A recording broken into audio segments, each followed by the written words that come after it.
ہمارے بزرگ ہمیں مضبوط بنیادیں دے کے جاتے ہیں. یہ جو خلافت کی ہے نا جناب فاروق اعظم نے، اور بڑی مضبوط کی ہے. اور حضرت عمر فاروق رضی اللہ تعالیٰ عنہ کی خلافت اتنی طاقتور تھی کہ پوری دنیا میں تیزی کے ساتھ فتوحات ہوئی. تو یاد رکھیے گا، سیرت نگار لکھتے ہیں کہ اس خلافت کی مضبوطی کی اور جگہ جگہ پھیل جانے کی اصل وجہ بھی یہ تھی کہ ان کو ایک مضبوط بنیادیں بنا کر جناب ابوبکر صدیق نے عطا کی. وہ جو فتنے اٹھنے والے تھے ان کے تو سب کے سر کچل دیے تھے جناب صدیق اکبر نے. سب کے ساتھ فتنہ جب اٹھا ہے، ختم نبوت کا مسئلہ بنا ہے تو جناب صدیق اکبر نے کچل دیا. انکار زکات کا فتنہ اٹھا تو کچل دیا. وہ سارے جو مشکل ترین اور کٹھن ترین معاملات تھے وہ تو حل کر کے گئے جناب صدیق اکبر. اب تو بس آگے بڑھنا تھا، جناب عمر بڑھتے رہے. یہ ہمارے مشائخ، یہ ہمارے بزرگ، حضرت محدث اعظم پاکستان، حضرت غزالی زماں، حضرت سید صاحب رحمۃ اللہ علیہ، یہ مضبوط بنیادیں دے کے گئے ہیں، یہ مضبوط شاہکار دے کے گئے ہیں، یہ ہمیں مضبوط لوگ دے کے گئے ہیں. حضرت مفتی اعظم پاکستان رحمۃ اللہ تعالی علیہ جب دنیا سے تشریف لے گئے تو مضبوط ٹیم چھوڑ کے گئے ہیں. وہ کام کر کے گئے اپنے حصے کا. اب اگر ہم اس کام کو آگے بھی نہ بڑھا سکیں، اور اس سے مراد صرف ایسا نہیں ہے کہ یہ کام ان کی اولاد کو کرنا ہے. ان کا شاگرد اگر ناروے میں بیٹھا ہے، اگر یو کے میں بیٹھا ہے، اگر پاکستان کے کسی صوبے کے کسی شہر میں بیٹھا ہے تو وہ حضرت کی روحانی اولاد ہے.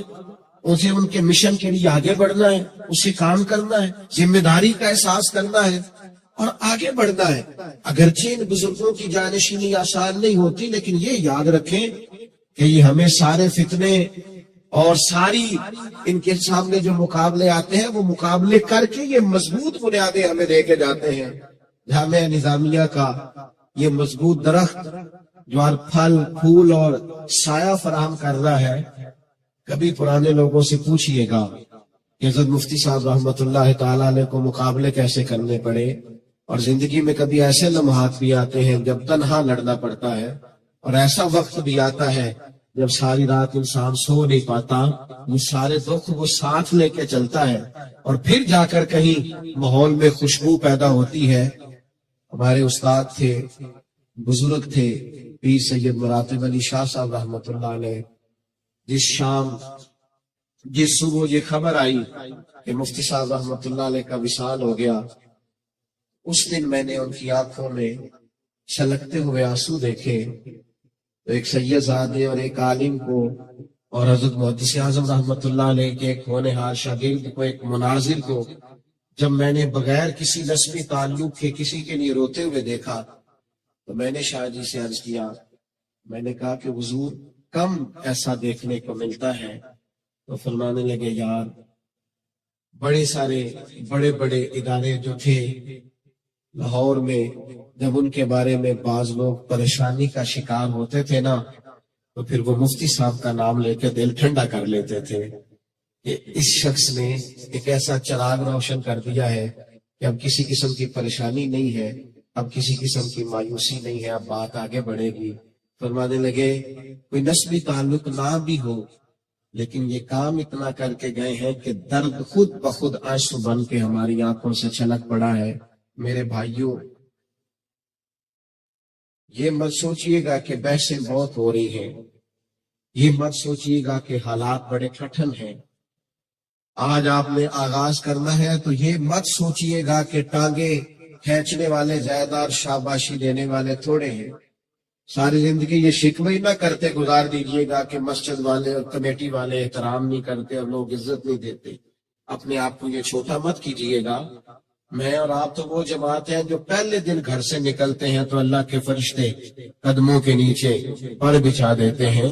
کچھ کام کرنا ہے، کچھ آگے بڑھنا ہے، کچھ جد و جہد کرنی ہے، کچھ سوچنا ہے. میرے پاس ایک بہت بڑا یتیم خانہ چلانے والے ایک دوست آئے، بس اپنی بات سمیٹنے لگا ہوں تو مجھے فرمانے لگے، میں اس نتیجے پہ پہنچا ہوں کہ غریب بچوں کے لیے بھی اگر کسی نے کوئی کام کرنا ہو تو اسے مدرسہ ہی بنانا چاہیے. اگر غریبوں کے بچوں کی بھی آبیاری کرنی ہو، اگرچہ مدارس میں امیروں غریبوں سب کے بچے ہوتے ہیں، لیکن مدرسہ بنانا چاہیے۔ تو میں نے ان سے کہا، بڑے پڑھے لکھے تھے، پی ایچ ڈی اسکالر تھے، میں نے کہا یہ آپ کیوں کہہ رہے ہیں؟ تو کہنے لگے یتیم خانے کا بچہ ساری زندگی اس احساس کے نیچے سے نکلتا نہیں کہ میں یتیم خانے میں ہوں، لیکن مدرسے میں جتنے مرضی غریب کا بچہ اور یتیم کا بچہ پڑھ رہا ہو، وہ یہ کبھی نہیں سوچتا کہ میں کسی خیراتی ادارے میں پڑھ رہا ہوں، وہ کہتا ہے میں علم حاصل کرنے آیا ہوں۔ اس کی خودداری اور عزت نفس کو ٹھیس، یہ تو بہت بڑی این جی اوز ہیں جو علماء بغیر حکومتی امداد کے چلاتے ہیں، اور وہ لاکھوں کی تعداد جو اگر مدارس نہ ہوتے تو نہ جانے وہ بچے کہاں جاتے اور کہاں جا کے وہ اپنا سرمایہ حیات گزارتے۔ صرف 3 گزارشات آپ سے کر کے بات ختم کروں گا۔ نظریات کے بارے میں افراط و تفریط کا شکار ہمیں کبھی نہیں ہونا۔ آپ اس ادارے سے فارغ ہو کے جا رہے ہیں، وہاں مضبوط نظریات دیے جاتے ہیں، سکہ بند، کسی نئی تحقیق کی کوئی ضرورت، وہ بتا دیا ہمیں ہمارے بزرگوں نے، عقائد کے معاملے میں طے کر دیا حضرت مجدد صاحب نے، اعلیٰ حضرت نے، تمام مشائخ۔ اور دوسری گزارش یہ کروں گا، ہماری جو اسناد ہے نا وہ ہمارے اساتذہ سے سجتی ہے۔ جو لوگ کسی دور میں بھی اساتذہ سے بے نیاز ہو جاتے ہیں نا، یا میاں شگیر صاحب تشریف فرمائے ہیں، تو کسی دوست نے مجھے ان کی ایک فوٹو دکھائی، یہ حضرت حافظ عبدالستار سعیدی صاحب کے قدموں میں بیٹھے ہوئے تھے۔ کہنے لگے یہ پیر صاحب وہ جانتے نہیں تھے کہ لاف صاحب کو، عام آدمی تھے، کہنے لگے یہ میاں صاحب یہاں آتے ہیں، یہ کہاں بیٹھے ہیں؟ تو میں نے کہا یہ بڑے آستانے کے سجادہ نشین ہیں، لیکن جہاں بیٹھے ہیں نا یہ بھی بڑائی کا اظہار ہی کر رہے ہیں کہ میں کوئی بے سند آدمی نہیں ہوں، میرے پاس سند موجود ہے، اور جہاں میں بیٹھا ہوں وہاں تک میری سند چلتی ہے۔ اپنے اساتذہ سے کبھی بے نیاز نہ ہونا۔ اگر ہم اپنے اساتذہ سے بے نیاز ہو جائے تو پھر تو ہماری سند ہی گئی، پھر تو آپ کو پتا ہے راوی جو ہے وہ کمزور ہو گیا۔ یہ وابستہ رہنا۔ اور یہاں بہت سارے لوگ میں دیکھ رہا ہوں ایسے بھی آئے ہیں، پرانے فضلاء جو شاید دعوت نہ دی گئی ہو پھر بھی آئے ہیں، اور میں سمجھتا ہوں کوئی احسان کر کے نہیں آئے، آنا چاہیے تھا، ٹھیک کیا ہے آئے، آنا بنتا تھا۔ اور تیسری گزارش یہ کروں گا کہ ہمیں اپنے بزرگوں کے لیے باعث ناز بننا ہے، باعث فخر بننا ہے، ہمیں کچھ کر کے دکھانا ہے۔ وہ بڑی خاص بات تھی نا، بڑی خاص بات، جب شرف صاحب رحمت اللہ تعالیٰ علیہ تشریف فرما ہوتے تھے اور وہ حضرت مفتی صاحب کی طرف اشارہ کرتے تھے کہ آپ جائیں اور حضرت سے جا کے بات کریں، تو میرے بھائی اگر حضرت شرف صاحب رحمت اللہ علیہ کچھ لکھتے تھے، ان کی ایک کتاب پر مرحوم خورشید احمد گیلانی نے تبصرہ کرتے ہوئے لکھا تھا، مجھے سمجھ نہیں آتی، یہ علماء سے معذرت کے ساتھ انہوں نے کہا سمجھ نہیں آتی، سارا دن خشک مضمون پڑھانے والا مولوی اتنا تر و تازہ کیسے لکھتا ہے اور اتنا خوب کیسے یہ بیٹھتا ہے، تو بڑے بڑے ادیب شرما جاتے ہیں کہ یار کیسی بات کر گیا ہے۔ او میرے بھائیوں، اگر ہم کوئی کام کریں گے تو اب جامعہ میں بیٹھ کر اور صرف و نحو کی دقیق مسائل حل کرتے ہوئے بھی شام کو وہ لکھتے تھے، تو یہ بھی باعث ناز بنتا تھا جامعہ نظامیہ کے لیے۔ ہمیں کوئی تو ایسا کام کرنا ہے کہ ہمارے اساتذہ فخر سے ہمارا نام لے سکے، کچھ نہ کچھ ضرور تحریک اپنے اندر رکھنی ہے۔ یہ امامت، خطابت اور پھر بہت زیادہ اپنے مزاج میں یہ بنا لینا کہ میں امام صاحب ہوں۔ ہمارے استاد کہا کرتے تھے شکوہ کیوں کرتے ہو کہ کمیٹی والے مجھے کہتے ہیں مسجد کو سنبھالو، مسجد کو اللہ کا گھر سمجھ کے سنبھالو، تمہاری روحانیت مضبوط ہوگی۔ اب یہ شکوے کیوں کرتے ہیں؟ آپ اس کو روحانیت کیوں نہیں بنا لیتے؟ تو آپ اس کو حاجی ابو داؤد صادق صاحب رحمت اللہ علیہ آخری وقت تک مسجد کے تالے لگایا کرتے تھے، تالے کھولا کرتے تھے، صفیں بچھایا کرتے تھے، فرماتے تھے دل کو بڑا سکون ہوتا۔ تو مسجد کے ساتھ ہمیں وابستہ رہنا ہے۔ بس آخر میں یہی کہوں گا کہ ہم بڑے غریب گھروں کے لوگ ہیں، ہمارا کبھی تعارف نہ ہوتا، ہم کبھی پکارے نہ جاتے، خوبصورت دستاریں کبھی ہمارے سروں پہ نہ سجتی،